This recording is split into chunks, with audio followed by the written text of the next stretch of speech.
ई ज्ञान विज्ञान चैनल और आज हम पढ़ेंगे चैप्टर नंबर 9 क्लास 10th का हेरिडिटी एंड इवोल्यूशन।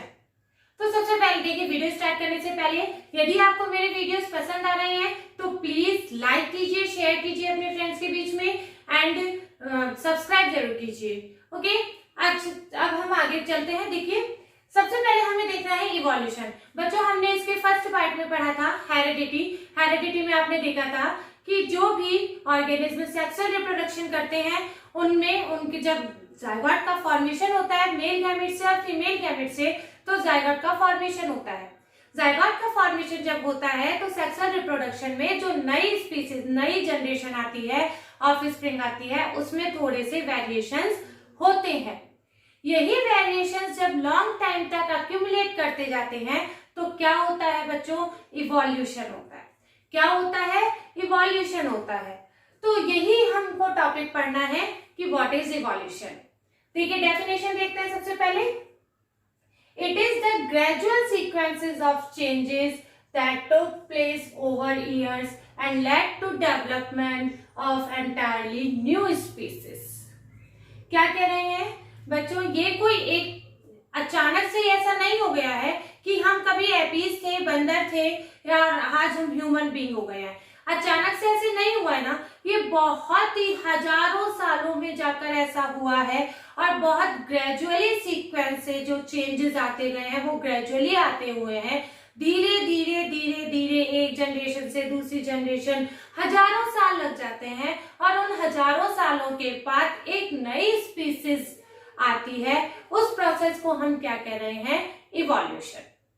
ठीक है बच्चों, ऐसा नहीं है कि हम कहते हैं कि हमारे बंदर पूर्वज थे, आगे अभी आप पढ़ेंगे कि क्या है ये, तो हम क्या एकदम से बंदर से इंसान बन गए? क्या नहीं बने। हजारों सालों पहले ऐसा होता था। धीरे धीरे ग्रेजुअली होता है, एकदम से ये चेंज नहीं होते हैं।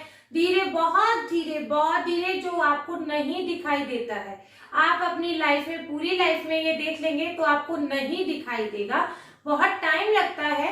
तो उसी प्रोसेस को हम, और पूरे मतलब 1000 ईयर्स वगैरह के बाद जो एक नई स्पीसीज ही बनती है और उस प्रोसेस को हम क्या कह रहे हैं? इवोल्यूशन। ठीक है बच्चों, अब इवोल्यूशन को समझने के लिए कुछ आपके टेक्स्ट बुक में एक एग्जांपल, एक स्टोरी सी दी हुई है। एक बार उसको हम देख लेते हैं, फिर हम देखते हैं कि उसकी क्या इंपॉर्टेंस है और उसको क्यों एक्सप्लेन करना जरूरी है। देखिए, ये एक मतलब ये यहाँ एक प्लेग्राउंड है, ग्रीन कलर का प्लेग्राउंड है, जहाँ या फॉरेस्ट कह लीजिए, कुछ भी कह लीजिए। वहां बीटल्स है, बहुत सारे बीटल्स है, रेड कलर के बीटल्स है। ये सारे बच्चों बीटल्स है। Okay, these are beetles, red colour के बीटल्स है ये सारे। ओके, आराम से रहते हैं। ठीक है, आपको पता है सेक्सुअल रिप्रोडक्शन करेंगे। सेक्सुअल रिप्रोडक्शन के टाइम इनमें वेरिएशन, इनमें क्या सब में वेरिएशन होता है सेक्सुअल रिप्रोडक्शन में। तो सेक्सुअली रिप्रोड्यूस करते हुए इनमें वेरिएशन होता है और एक बीटल क्या होता है? ग्रीन कलर का। ये मैंने ब्लू कलर से ड्रॉ किया है। ये किस कलर का बनता है बच्चों? ग्रीन कलर का। ग्रीन कलर का ये बीटल बनता है। बाकी सारे रेड कलर के, आपको पता है बहुत छोटे छोटे से वेरिएशंस आते हैं सेक्सुअली रिप्रोड्यूस करते हुए। तो ये एक ग्रीन कलर का बीटल बन गया, बाकी सारे रेड कलर के बीटल है। अब ये भी हमें पता है कि फॉरेस्ट होता है या कोई सा भी प्लेग्राउंड, वहां पर बहुत सारे क्रोज रहते हैं। क्या रहते हैं बच्चों? क्रो रहते हैं। तो वो क्रो क्या करते हैं? इन रेड बीटल्स को खा लेते हैं। भाई उनको भी तो भूख लगती है, तो वो अपने सर्वाइवल के लिए इन रेड बीटल्स को खाते हैं। क्योंकि आपको पता है ग्रीनरी पे या फॉरेस्ट पे रेड बीटल्स तो अलग से चमक जाएंगे, पर जो ग्रीन बीटल है वो अपनी पत्ती की ग्रीन कलर के उसमें बच जाता है, क्रो को वो नहीं दिखता है। तो ये एक ग्रीन कलर का जो बीटल है ये तो क्रो को नहीं दिखेगा, बाकी रेड बीटल्स हैं वो क्रो को दिखेंगे तो वो खा लेंगे। कहते हैं ना, हम सोल्जर्स भी क्यों पेड़ पत्ती जैसी वो अपनी यूनिफॉर्म पहनते हैं ताकि वो दुश्मनों को दिखाई ना दे। वही सेम चीज यहाँ पर है कि क्रो को ये ग्रीन कलर का बीटल नहीं दिखाई दे रहा है, रेड बीटल्स को वो खा लेगा। अब ये ग्रीन कलर का जो बीटल है ये आगे रिप्रोड्यूस करेगा, रिप्रोड्यूस करके यहाँ पर ग्रीन कलर की इसकी पॉपुलेशन थोड़ी सी इंक्रीज होगी तो क्रो रेड को तो खाता जा रहा है, ग्रीन बढ़ते जा रहे, रेड कम होते जा रहे। तो एक पोजीशन ऐसी आती है जिसमें ग्रीन बीटल्स तो सारे रह जाते हैं और रेड बीटल्स को सारे क्रो खा जाते हैं। ठीक है, अभी इनको आगे क्या कहते हैं, क्यों हो रहा है, ये भी हम देखेंगे। पहले एक बार एक स्टोरी है, सिचुएशन देख लीजिए कि क्या क्या सिचुएशन है। ठीक है बच्चों, तो भाई सेक्सुअली रिप्रोड्यूस किया, एक ग्रीन कलर का वेरिएशन आया, ग्रीन कलर का बीटल का प्रोड्यूस हुआ। ठीक है, वो ग्रीन कलर तो सेव होते गए क्योंकि वो पत्तियों के कलर में छुप गए, है ना, और रेड बीटल्स क्रो को दिखते गए और वो खाते गए। ठीक है, एक सिचुएशन ऐसी आ जाती है कि जब रेड कलर के बीटल्स तो सारे खत्म हो जाते हैं क्योंकि उनको क्रो खा जाते हैं और ग्रीन कलर के बीटल्स बन जाते हैं। तो हम यहाँ ये कह रहे हैं कि ये ग्रीन कलर के बीटल्स जो हैं एक नई स्पीसीज ही बन गई है ना, जो रेड से डिफरेंट है। ठीक है, तो ये अपने सर्वाइवल के लिए बनी, है ना। ग्रीन कलर का इनका जो ये एडेप्टेशन था ये नेचुरली हो रहा था, इनको नेचर भी फेवर कर रहा था ताकि ये इनका सरवाइव कर सकेंगे आराम से। तो इसके लिए इसको एक टर्म आएगी नेचुरल सिलेक्शन, यानी नेचर ने इनको सेलेक्ट किया है ताकि ये अपने सर्वाइवल के लिए, ये सर्वाइवल के लिए अडेप्टेशन हुआ है इनमें, इसको हम कहते हैं नेचुरल सिलेक्शन। ठीक है बच्चों, नेचर ने सेलेक्ट किया है ना, तो ये नेचुरल सिलेक्शन हो गया। ओके, अब एक दूसरी सिचुएशन पे आप सोचिए, एक दूसरी सिचुएशन है, यहाँ पर सब रेड बीटल्स रह रहे हैं, रेड बीटल्स वही सेक्सुअल रिप्रोडक्शन कर रहे हैं और यहाँ पर एक ब्लू कलर का बीटल बना। इस बार ग्रीन नहीं है, इस कंडीशन में ब्लू है। ब्लू है बच्चों, क्रो यहाँ पर भी है। ठीक है, क्रो यहाँ पर भी है। सो क्रो रेड बीटल को भी उतने उससे खा सकता है, ब्लू बीटल को भी उतने ही खा सकता है, क्योंकि ग्रीन कलर की लीफ पे, ग्रीन कलर के ट्री पे रेड बीटल भी उतना ही दिखाई देगा और ब्लू कलर का बीटल भी उतना ही दिखाई देगा। ठीक है, अब ये रेड भी रिप्रोड्यूस करेंगे और ये ब्लू भी रिप्रोड्यूस करेगा ना, रिप्रोडक्शन तो करेंगे ही। तो ये ब्लू की थोड़ी बहुत पॉपुलेशन बढ़ गई, रेड की भी बढ़ रही है। हम ये नहीं कह रहे हैं कि रेड की भी बढ़ेगी, ब्लू की भी बढ़ेगी। क्रो रेड को भी खाएंगे, ब्लू को भी खाएंगे, दोनों को खाएंगे।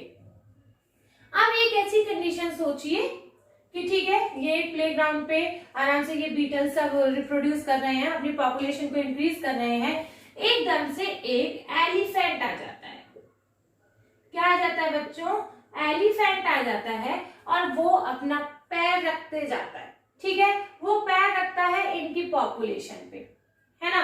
एलिफेंट का फूट आया, उसने वो इनकी बीटल की पॉपुलेशन पे पैर रख देता है और ऐसा बाय चांस ऐसा होता है कि रेड कलर के बीटल्स उसके पैर के नीचे आ जाते हैं और ये ब्लू कलर के बीटल्स वो बच जाते हैं, है ना। बाय चांस हो रहा है ये, ठीक है, कि सारे रेड कलर के बीटल्स तो एलिफेंट के पैर के नीचे आ गए तो वो तो सारे मर गए और ये ब्लू कलर के बीटल बच गए, तो ये ब्लू कलर के बीटल बच गए। अब ये ब्लू कलर के बीटल आगे सेक्सुअली रिप्रोड्यूस करेंगे और ये बनते जाएंगे और अपनी पॉपुलेशन इंक्रीज करते जाएंगे और ये एक फिर से एक न्यू स्पीसीज आ गई ना।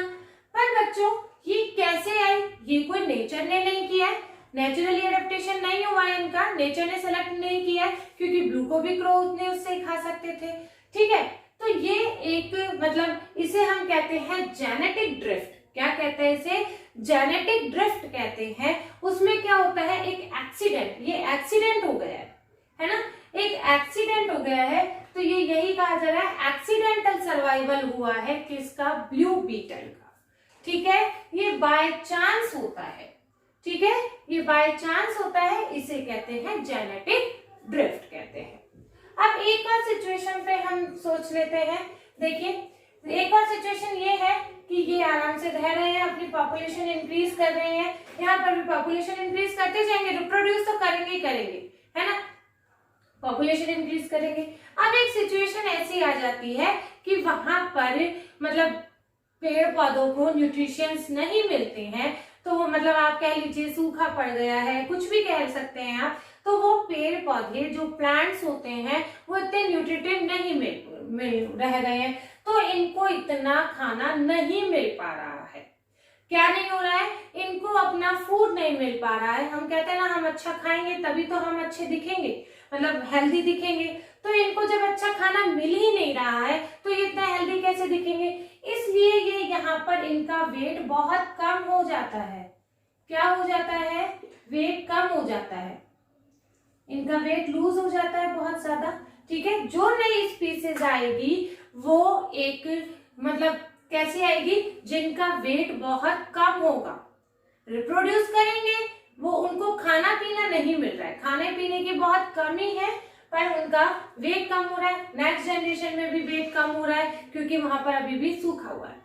अब एक दिन ऐसा सोचिए कि वापस से उस जगह पर, उस एरिया पर उनके खाने पीने की कमी नहीं है अब। ठीक है, मतलब बारिश वारिश आ गई है, मतलब प्लांट्स को अच्छे खासा न्यूट्रिशन मिल रहा है। तो वो प्लांट्स को जैसे ही न्यूट्रिशन मिल रहा है तो इन बीटल्स को भी न्यूट्रिशन मिल रहा है। इन बीटल्स को न्यूट्रिशन मिल रहा है तो नेक्स्ट जनरेशन जो उनकी आ रही है वो वापस पहले जैसी ही आ रही है। ऐसा नहीं होगा कि ये बहुत कम वेट के बीटल्स हो गए हैं तो अब नेक्स्ट में भी कम वेट के बीटल्स ही होंगे, ऐसा नहीं होगा। वो वैसे ही बीटल्स बनेंगे जैसा कि पहले हुआ था। अब ऐसा क्यों होगा ये भी बताते हैं। देखिए, ऐसा इसलिए होगा बच्चों, लास्ट वीडियो में हमने पढ़ाया था कि ट्रेड्स 2 टाइप के होते हैं, एक्वायर्ड ट्रेट एंड इनहेरिटेड।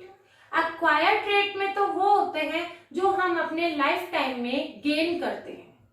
समझ में आ रहा है ना आपको? एक्वायर्ड ट्रेट में जो हम लाइफ टाइम में गेन करते हैं, जैसे नॉलेज हुई, लर्निंग म्यूजिक हुआ, है ना, रेसलर्स हुए जो अपना मतलब अच्छा खा खा के अपनी बॉडी बनाते हैं, मसल्स बनाते हैं। ये जरूरी तो नहीं है ना कि ये नेक्स्ट जनरेशन में भी ये सारे कैरेक्टर ये नहीं जा सकते हैं, ये हमें अपनी लाइफ टाइम में गेन करने होते हैं, एक्वायर करने होते हैं, इसलिए उनको हम क्या कहते हैं? Acquired trait. ओके बच्चों, और एक दूसरे ट्रेट थे इनहेरिटेड ट्रेट। इनहेरिटेड ट्रेट में क्या होता है? जो जेनेटिकली ट्रांसफर होते हैं पेरेंट्स से ऑफस्प्रिंग में।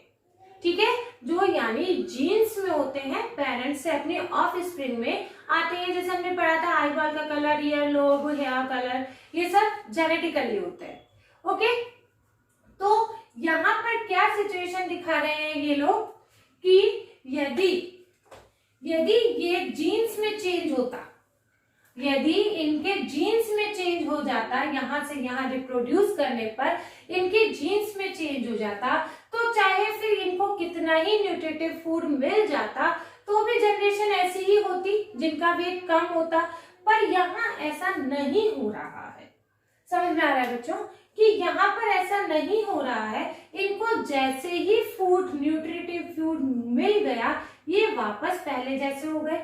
यानी ये इनके जीन्स में नहीं थे इन चीज के कैरेक्टर, यानी ये कौन सा वो हुआ? एक्वायर्ड हुआ। इनहेरिटेड ट्रेट नहीं है क्योंकि ये इनके जीन्स में नहीं है। यदि ऐसा जीन्स में होता तो ये वाली जनरेशन भी जो होती वो वेट कम वाली होती, लेस वेट वाली होती, पर ये ऐसा नहीं है क्योंकि ये इनके उस जनरेशन के टाइम खाना नहीं था, एक्वायर्ड था उनका कि वेट कम हुआ, वापस से हो गया, तो ये एक्वायर्ड ट्रेट में है। बच्चों आपकी बुक में ऐसे 2 एग्जाम्पल, इनको एग्जाम्पल को एक्वायर्ड और इनहेरिटेड में करके बताया हुआ है। आपको डेफिनेशंस लास्ट वीडियो में दिखाई थी इसके फर्स्ट पार्ट में। ठीक है, तो इस तरीके से ये देखिए, हमने एक सिचुएशन ये पढ़ ली जिसमें नेचुरली सिलेक्शन हुआ था, दूसरी सिचुएशन हमने जेनेटिक ड्रिफ्ट की पढ़ी, तीसरी सिचुएशन में हमने एक्वायर्ड और इनहेरिटेड ट्रेट का बताया। ठीक है, एक और एग्जांपल दिया गया था आपकी बुक में एक्वायर्ड और इनहेरिटेड का, कि मान लीजिए एक साइंटिस्ट ने क्या किया कि एक चूहा लिया, माइस लिया, ठीक है, उसकी टेल काटी, काफी बहुत सारी जनरेशन तक टेल काटी, और वो ये देखना चाहते थे कि यदि ये टेल काट के इनके क्या जीन्स में चेंज हो जाता है, जो नेक्स्ट जनरेशन में, किसी एक जनरेशन में तो ऐसा होना चाहिए कि जिसमें वो बिना टेल के चूहा आए। पर क्या आप लोगों ने बिना टेल का चूहा देखा है? नहीं देखा। यानी उस टेल को काटने से उनके जीन्स में कोई चेंज नहीं हो रहा है, टेल के काटने से चेंज नहीं हो रहा है। ये हम कर रहे हैं कि उसकी टेल काट के देख रहे हैं, उसके जीन्स में कोई चेंज नहीं हो रहा है। तो जितनी भी आगे नेक्स्ट जनरेशन बनती जा रही है वो सब टेल सहित आएंगी, टेल सहित आएंगी। तो यानी ये कौन सा ट्रेट हुआ? एक्वायर्ड ट्रेट हुआ। कौन सा ट्रेट हुआ बच्चों? एक्वायर्ड ट्रेट हुआ। ठीक है, तो ये एक्वायर्ड इनहेरिटेड ट्रेट्स भी हमने पढ़ लिए। अब हम पढ़ते हैं स्पीसिएशन। क्या पढ़ेंगे बच्चों? स्पीसिएशन। अब सबसे पहले हम देखते हैं स्पीसिएशन होता क्या है। ठीक है, स्पीसिएशन में हम इसकी डेफिनेशन देख लेते हैं। सबसे पहले स्पीसिएशन बच्चों देखो, यदि मान लो एक ओल्ड फॉर्म ऑफ ऑर्गेनिज्म है, एक ओल्ड फॉर्म ऑफ ऑर्गेनिज्म, ठीक है, उससे बन रही है new form of organism.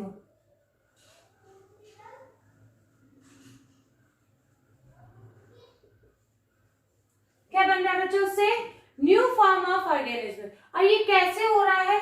Variations, धीरे धीरे इनमें क्या हो रहे हैं? वेरिएशंस हो रहे हैं। क्या हो रहे हैं बच्चों? वेरिएशंस हो रहे हैं इनमें। और ये वेरिएशंस का जब एक्यूमुलेशन होता जाता है तो क्या होता है? एक नई फॉर्म बन जाती है, न्यू स्पीसीज बन जाती है ऑर्गेनिज्म को। उसे हम क्या कह रहे हैं? स्पीसिएशन। ठीक है, उसे हम क्या कह रहे हैं? स्पीसिएशन। एक ओल्ड फॉर्म से, ऑर्गेनिज्म की ओल्ड फॉर्म से न्यू फॉर्म बनना थ्रू वेरिएशंस। वेरिएशंस बहुत होते जाएंगे वो एक्यूमुलेट होते जाएंगे, तो एक क्या बनेगी? नई स्पीसीज बनेगी। उसे हम कह रहे हैं स्पीसिएशन। तो स्पीसिएशन की डेफिनेशन देखते हैं। The process by which a new species develop from the existing species. यही है कि जिससे वो प्रोसेस जिसमें एग्जिस्टिंग स्पीसीज से एक न्यू स्पीसीज बन रही है, उसे हम क्या कह रहे हैं? स्पीसिएशन। अब ये स्पीसिएशन कैसे होता है? यही जो हमने यहाँ पर पढ़ा था। स्पीसिएशन को जो अफेक्ट करता है वो 3 फैक्टर्स अफेक्ट करते हैं। जो स्पीसिएशन को अफेक्ट करता है वो 3 फैक्टर्स करते हैं। Naturally selection. नेचुरल सिलेक्शन हमने बताया था कि variations became common because of survival advantage. जो यहाँ पर हुआ, इनको ग्रीन कलर के क्यों हो गए वो? क्योंकि वो उनका सर्वाइवल अडेप्टेशन था। उनको सर्वाइव करने के लिए उन्होंने ये अडेप्ट किया था और वो नेचर उनको आगे ले जा रहा था, इसलिए वो क्या था? Naturally selection. Genetic draft. Genetic draft आपको यहाँ जो बताया था सेम वही आएगा कि ये एक्सीडेंटल सर्वाइवल है। ये बाय चांस हुआ है बच्चों, किसी ने कुछ करवाया नहीं है, ना ही नेचर ने अडॉप्ट किया है इसको। ये एक एक्सीडेंटल सर्वाइवल था और caused by drastic change in the frequencies of particularly genes by chance. क्या है? बाय चांस, यानी जीन्स में ड्रास्टिक चेंज हो गए हैं। क्यों हो गए हैं? बाय चांस हुए हैं। इसको हम क्या कहते हैं? Genetic drift. अब एक होता है बच्चों ज्योग्राफिकल चेंजेस। मान लीजिए यहाँ पर एक फॉरेस्ट है, मान लीजिए ये है,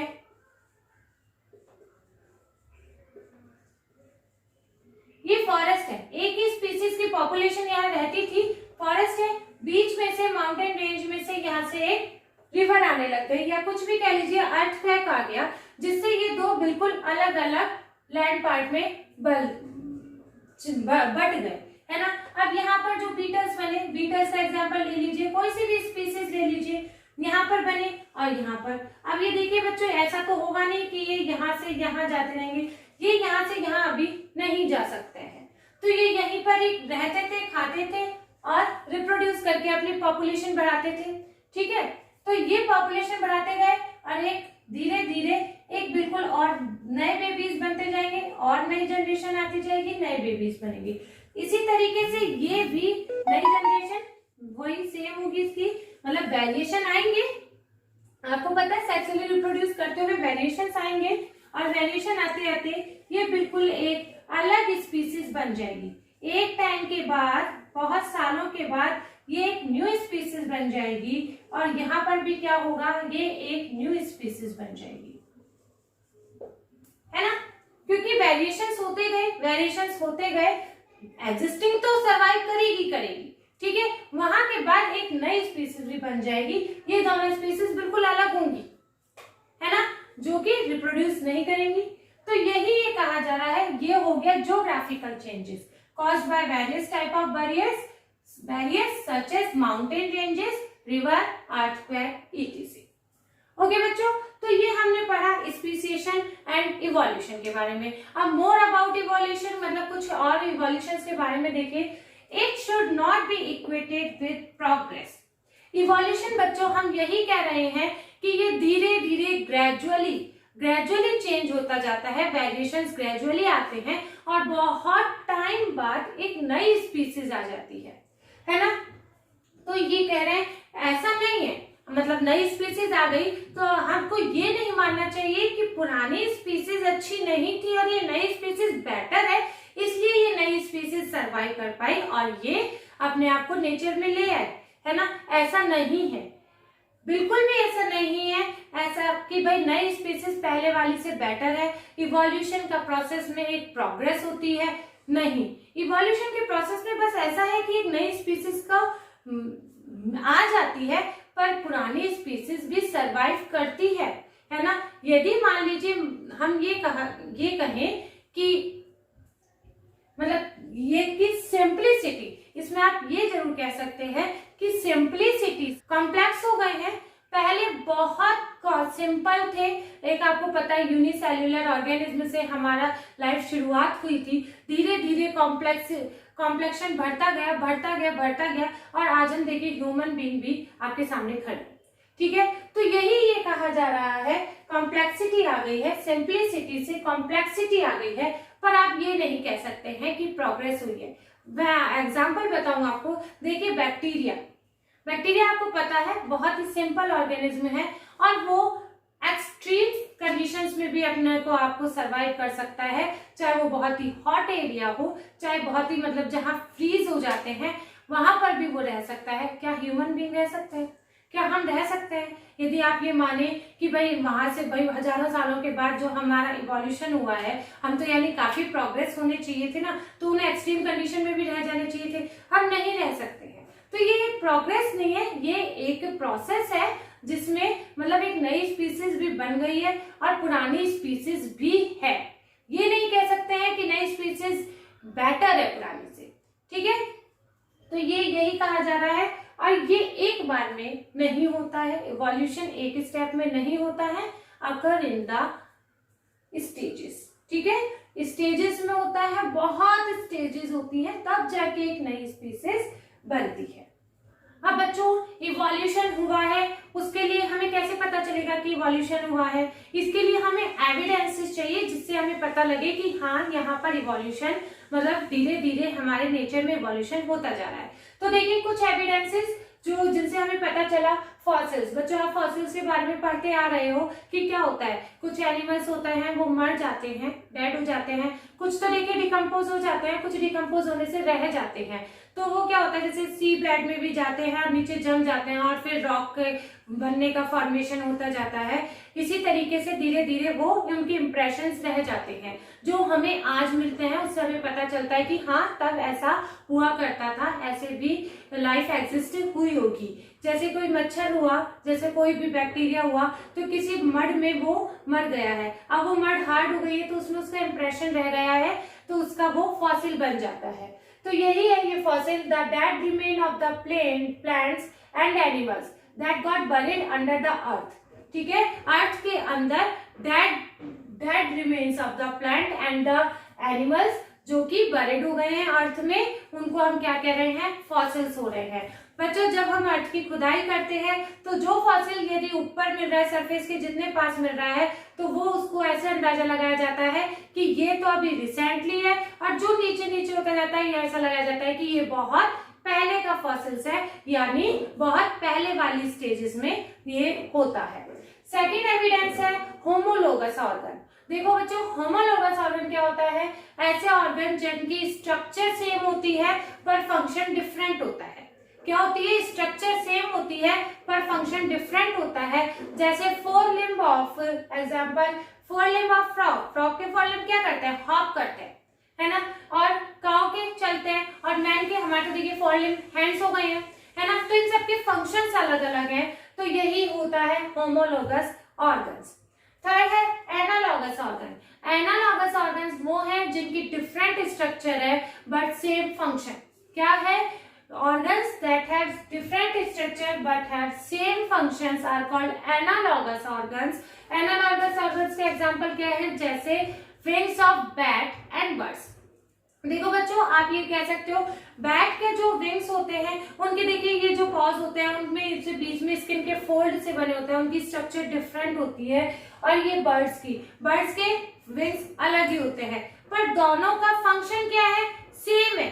दोनों का फंक्शन क्या है, सेम है, उड़ना। बैट के विंग्स में और बर्ड्स के विंग्स में से डिफरेंट स्ट्रक्चर होती है, पर वो दोनों ही उड़ने के काम में आते हैं, तो उनको क्या कह रहे हैं, एनालॉगस ऑर्गन्स। तो बच्चों इनसे हमें ये पता चलता है कि इवोल्यूशन हो रहा है। जैसे देखिए बर्ड्स है और बैट है, तो ये बर्ड्स मतलब यदि इवोल्यूशन होता गया होगा इनके विंग्स में तो बैट से हुआ होगा, है ना। धीरे धीरे इनके विंग्स में वेरिएशंस आते गए होंगे और बर्ड्स के विंग्स जैसे बन गए होंगे। तो ये इवोल्यूशन ही दिखाते हैं, ये इनके एविडेंस है जिनके थ्रू हमें पता चलता है कि यहाँ इवोल्यूशन हुआ है।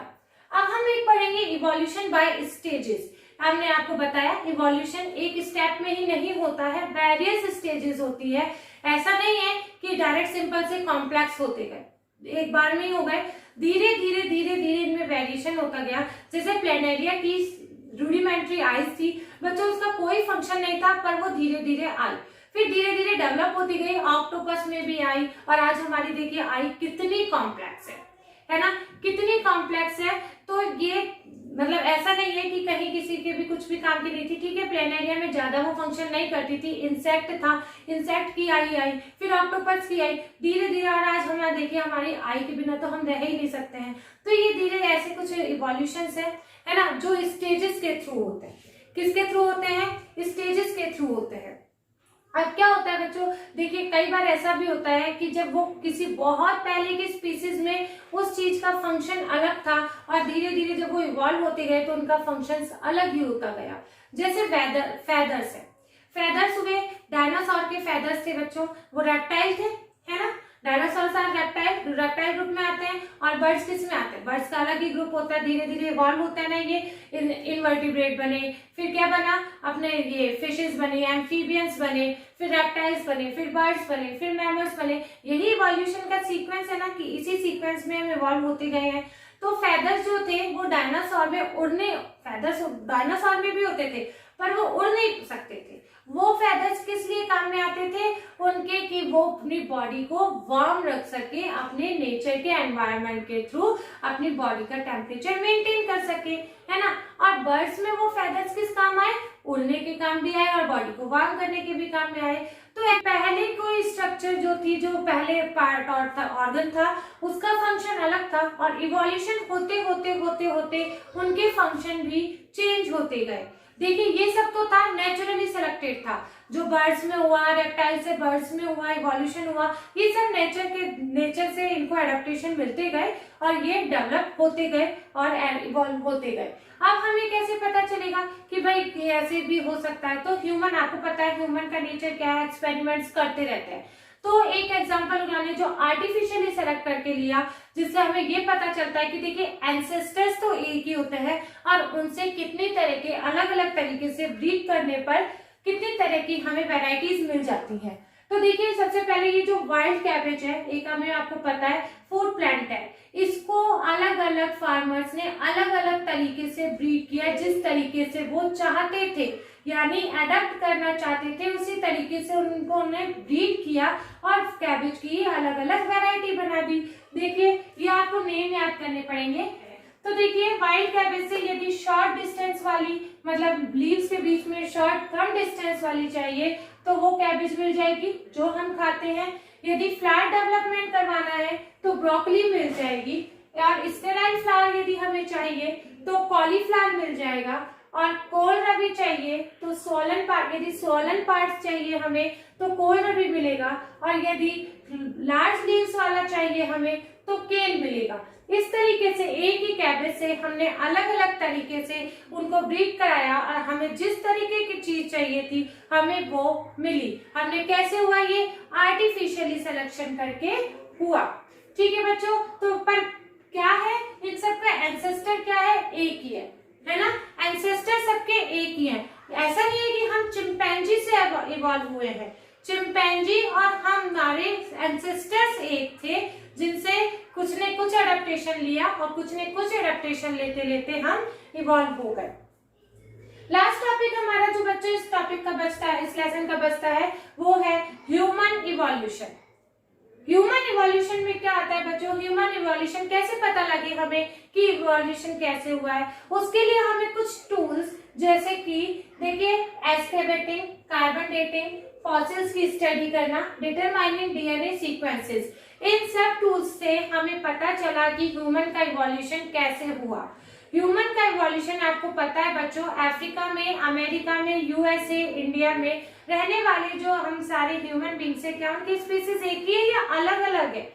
बच्चों आपको पता है दो स्पीसीज तभी अलग हो सकती है जबकि उनमें सेक्सुअल रिप्रोडक्शन नहीं हो सकता है। यदि उनके बीच में सेक्सुअल रिप्रोडक्शन हो रहा है तो यानी स्पीसीज तो एक ही है। आपको पता है इंडिया से बाहर जाके भी हमारे यहाँ शादी हो जाती है ना, और बाहर वाले यहाँ पर भी आके कर लेते हैं, यानी हमारी स्पीसीज तो एक ही है, यानी हमारे एंसेस्टर्स भी एक ही है। ठीक है, जो हमें जिस स्पीसीज के अंदर रखा गया पूरी ह्यूमन बीइंग्स को, उस स्पीसीज को क्या कहते हैं हम, होमो सैपियंस। क्या कहते हैं बच्चों, होमो सैपियंस। ठीक है, होमो सैपियंस सबसे पहले कहां पर इवॉल्व हुए बच्चों, कहां पर उनका एग्जिस्टेंस हमें मिला, अफ्रीका में। कहाँ मिला, अफ्रीका में। फिर अफ्रीका से देखिए तरह तरह से एडेप्टेशन, उनको जरूरतें अलग अलग पड़ती गई और उन्होंने अलग अलग तरीके से नेचुरली एडेप्ट होते गए और वो पूरे अर्थ में फैलते गए। किसी को खाने के लिए कुछ और चाहिए था, किसी को पहनने के लिए, किसी को अलग अलग तरीके इन्वेंशन, आपको पता है किस तरीके से, तो वो पूरे अर्थ पे फैलते गए और इस तरीके से पूरे अर्थ में जब नेचुरली उन्होंने एडेप्टेशन किया तो आज हम देखिए कहीं साउथ के बिल्कुल ब्लैक हो जाते हैं, हम ब्रिटिश हैं, और यूएस वगैरह के बिल्कुल व्हाइट हो जाते हैं, है ना, फेयर रहते हैं। तो इसी तरीके से बस हमारी स्पीसीज एक है पर वो नेचुरली अलग अलग तरीके से अडेप्ट किए गए। तो बच्चों ये हमारा ये लेसन है, हमारा यही फिनिश होता है। मिलते हैं हमारे नेक्स्ट लेसन के साथ नेक्स्ट वीडियो में। तब तक प्लीज सब्सक्राइब करना ना भूले मेरे चैनल को। Bye bye.